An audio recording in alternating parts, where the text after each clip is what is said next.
मेरे प्यारे दोस्तों, आप सभी का STD पॉइंट यूट्यूब चैनल में स्वागत है। मैं अमन सिंह। आज आपको मैं फोर्स के बारे में बताऊंगा। किसके? फोर्स, यानी कि क्या फोर्स क्या होता है। फोर्स होता है बल दोस्तों। क्या? मैं बल मैंने कल बताया भी था, पिछले पार्ट में नंबर 1 पे बताया था। पार्ट क्या था? 1 था, उसमें बल आपको बताया था। जो प्रकृति में बल पाए जाते थे हमने उनको बताया था। प्रकृति में बल कितने थे? तो वो 4 थे। कितने? 4 थे दोस्तों। आज हम पढ़ेंगे बल वास्तविकता में 4 तो प्रकृति पे होते हैं, और ऐसे बलों को हम कितने बलों से जानते हैं? तो ये जानते हैं बलों को 2 बलों से। कौन से सर? 2 बलों से जानते हैं। एक होता है सर संतुलित बल, संतुलित बल। दूसरा जो कर संतुलित है, दूसरा क्या हो जाएगा? असंतुलित बल। असंतुलित बल। सर ये आपके 2 बल हो गए, संतुलित बल और असंतुलित बल। आप अच्छा ये तो जान गए आप संतुलित होगा और असंतुलित होगा। ये इसमें भी एक वस्तु रखी होगी आपकी, यहाँ भी एक वस्तु होगी, ठीक है, और यहाँ भी एक वस्तु होगी। सर मान लेते हैं आपकी ये वस्तु है, ठीक है। मान लें ये वस्तु एक संतुलित बल की और ये असंतुलित बल की, ठीक है। तो आप इतना पता है आप संतुलित होते हैं और असंतुलित। अब कैसे बताएंगे? तो ये सर होता है जिसमें कि आप यहाँ से 5 न्यूटन का बल लगा देते हैं इस वस्तु पे, इधर से भी 5 न्यूटन का बल लगा देते हैं, और इस वाली वस्तु में भी आप बाएं साइड से और दाएं साइड से, मतलब बाएं साइड से आप लगा रहे हैं 5 न्यूटन का, इधर से लगा रहे हैं 10 न्यूटन का, ठीक है। हमें ये बता दीजिए इसका जो परिणाम निकलेगा, परिणाम, तो वो कितना निकल के आएगा दोस्तों? इधर से भी आप 5 डाल रहे हैं और इधर से भी 5 न्यूटन का बल अप्लाई कर रहे हैं, तो दोनों योग कर देंगे। इधर से भी 5 गया और इधर से 5 आया, तो नील होके कितना आ जाएगा? 0। इसका परिणाम ही कितना निकल के आएगा? इधर से 5 गया और इधर से 10 आ गया, तो परिणाम कितना निकल के आया? 5 न्यूटन का। कितना? 5 न्यूटन का। यहां से आप बता सकते हैं जो वस्तु होगी उसकी स्थिति में परिवर्तन नहीं होगा। संतुलित बल में उसकी स्थिति में परिवर्तन नहीं होगा, वस्तु जहां होगी वैसे ही होगी, ठीक है। सिर्फ अंतर कहां पे आ जाता है? उसके आकार एवं आकृति पे अंतर आ जाएगा। आकार बदल सकता है, आकृति बदल सकती है, तो वो हो जाएगा संतुलित बल। और असंतुलित पे आ जाते हैं तो उसका आकार भी बदल जाएगा, आकृति भी बदल जाएगी, उसके बाद उसकी स्थिति भी चेंज हो जाएगी, ठीक है। लेकिन ये कंफर्म नहीं है उसकी आकृति और आकार चेंज हो, लेकिन ये है कि उसका स्थिति चेंज हो जाएगी। स्थिति जिस स्थिति में होगी असंतुलित बल में, उसकी स्थिति बदल जाएगी। ये थे आपके संतुलित बल और असंतुलित बल। बल और जान लेते हैं। जो बल होते हैं बहुत सारा कुछ है बल के साथ। आप इसके साथ मेरे साथ हैं तो आप हर एक चीज टॉपिक बताएंगे। तो बल को हम ये भी जानते हैं, बल यहां से आप 2 थे, संतुलित और असंतुलित। यहां पे आप जान लेते हैं संपर्क बल किसे कहते हैं? संपर्क बल और क्षेत्र बल। क्षेत्र बल ये है बल ही आपके बल, ये भी हैं, प्रकृति पे 4 थे और इनको भी जान लेते हैं। पहला बल होता है संतुलित, असंतुलित, संपर्क, क्षेत्र। 4 हो गए। आपको मैंने 2 बता दिए हैं। अब संपर्क बल पे आ जाते हैं। जो संपर्क बल है आपका, तो ये क्या होता है सर? जिससे आप संपर्क बल पे आ जाते हैं तो इसमें 2 वस्तुएं, संपर्क मतलब किसी चीज से संपर्क करेंगे, अकेले संपर्क कर नहीं सकते, तो इसके लिए 2 वस्तुएं होती हैं। एक मान लेते हैं ये आपकी, ठीक है, ये क्या है सर? आपकी रोड है,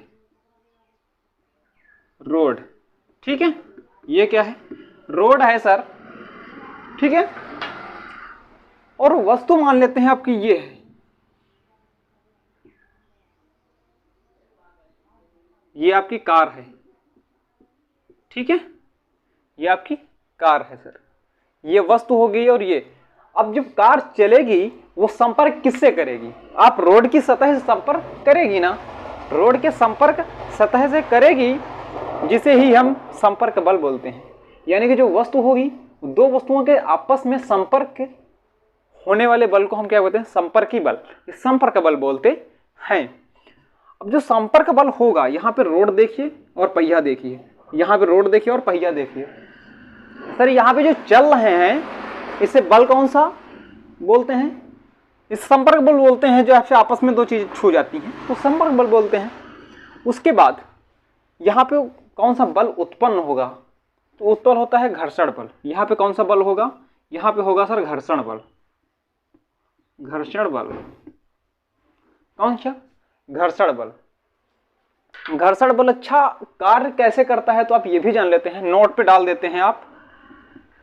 घर्षण बल का कार्य क्या होता है? जो अगर आप गाड़ी की दिशा इधर है आगे, मतलब दाएं साइड, और घर्षण बल गति के विपरीत दिशा में कार्य करता है। गति के विपरीत दिशा, यानी कि आप ऐसे जा रहे हैं तो बल जो होगा वो इधर लगेगा। क्या होता है? घर्षण बल गति के विपरीत दिशा में लगता है। विपरीत दिशा में कार्य करता है। सर क्या होता है? जो घर्षण बल होता है वो दिशा के विपरीत दिशा में, जो गति होगी गति की विपरीत दिशा में कार्य करता है। ठीक है। और अब आ जाते हैं क्षेत्र बल पे। जो क्षेत्र बल होता है, क्षेत्र बल क्या होगा? क्षेत्र होगा ये भी, जो अगर संपर्क था, और क्षेत्र होगा। क्षेत्र में भी अब जैसे अब गांव होता है, गांव के आगे बढ़ते हैं, ग्राम का जिला हो जाता है, जिला के बाद राज्य हो जाता है, कि शहर वो पूरा विश्व बन जाता है। फिर ऐसे ऐसे जलते चले जाते हैं आप चढ़ते, तो वैसे होता है क्षेत्र बल। क्षेत्र पे आ जाते हैं। दो वस्तुएं इसमें मान लेते हैं, लगभग कम से कम दो होती, तो मैंने दो वस्तुएं मान लेते हैं। ये आपकी, इतना तो समझ में आ गया सर। उसके बाद जैसे बढ़ते हैं क्षेत्र बल। क्षेत्र बल पे आप चलते हैं तो दो वस्तुएं जो होंगी वो एक दूसरे पर बल आरोपित करती हैं। क्या? एक दूसरे पे बल आरोपित करते हैं। ये इस पे बल लगा रही है और ये इस पे लगा रही है, तो ये क्या होते हैं? बल आरोपित करें बिना संपर्क किए, वो भी संपर्क नहीं होगा, बिना संपर्क के। सबसे मेन टॉपिक क्या है? जो क्षेत्र बल होता है बिना संपर्क के लगाया जाता है, बिना संपर्क के। तो आप कैसे जान लेते हैं बिना संपर्क के कौन सा बल होगा? तो इसका एग्जाम्पल बहुत ही इंपॉर्टेंट है। आपको मैं बता देता हूं एग्जाम्पल। जैसे कि आप मान लेते हैं ये आपका क्या है? ये क्या है? सूर्य है सर। ये आपकी पृथ्वी है। ये क्या है? पृथ्वी है सर। ये पृथ्वी है। पृथ्वी सूर्य के चारों ओर चक्कर लगाती है बिना संपर्क किए, संपर्क नहीं होता है। और जो वस्तु ऊपर फेंक देते हैं वो गुरुत्वाकर्षण बल के कारण अपने केंद्र की ओर आकर्षित करती है। पृथ्वी क्या होती है? अपने केंद्र की ओर आकर्षित कर लेती है। सूर्य और पृथ्वी के बीच की डिस्टेंस कितनी है? तो आप सब बहुत ही ज्यादा, 14.98 करोड़ किलोमीटर, यानी कि सूर्य से लेके पृथ्वी के बीच की दूरी है 14.98 करोड़ किलोमीटर। इतनी दूर पृथ्वी से सूर्य है। पृथ्वी से सूर्य इतनी दूर है। जो गुरुत्वाकर्षण होता है, इस जो गुरुत्वाकर्षण बल जो पृथ्वी अपने केंद्र की ओर सारी वस्तुओं को अपने केंद्र की ओर आकर्षित कर लेती है, गुरुत्वाकर्षण जी का मान होता है 9.8 मीटर प्रति सेकंड स्क्वायर। लेकिन जैसे ही आप न्यूमेरिकल को हल करते हैं तो वहां पे आप मान रखते हैं जी बराबर 10 मीटर प्रति सेकंड स्क्वायर, ताकि आपका आसानी से मान आंसर निकल सकते हैं। लेकिन राइट आंसर कितना होता है? जी का मान 9.8 होता है।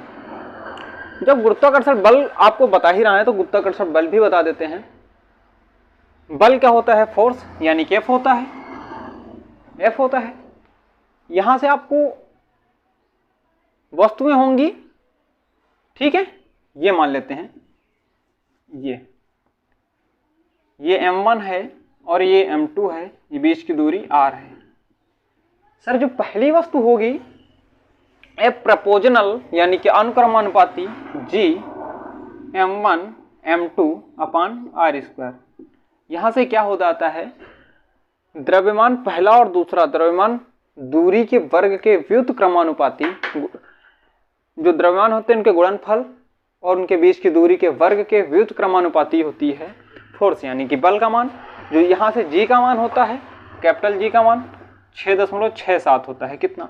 6.67 इंटू 10 की पावर -11 न्यूटन मीटर स्क्वायर प्रति सेकेंड, किलोग्राम स्क्वायर, सेकेंड है सर, किलोग्राम स्क्वायर होता है, किलोग्राम स्क्वायर, क्या, kilogram square, newton metre square प्रति किलोग्राम स्क्वायर। जी का मान होता है, इतना हो गया। ये होता है गुरुत्वाकर्षण का आंसर। ये क्या होता है, द्रव्यमान पहली वस्तु का, ये दूसरी वस्तु का। आर क्या होती है, इन वस्तुओं के बीच की दूरी होती है। जी का मान ये कांस्टेंट होता है यानी कि नियतांक होता है। एफ होता है फोर्स यानी आपका बल होता है। दोस्तों वीडियो अच्छा लगे तो लाइक कमेंट शेयर बनता है। अगले टॉपिक के साथ फिर से मुलाकात होगी। अवंशिंग।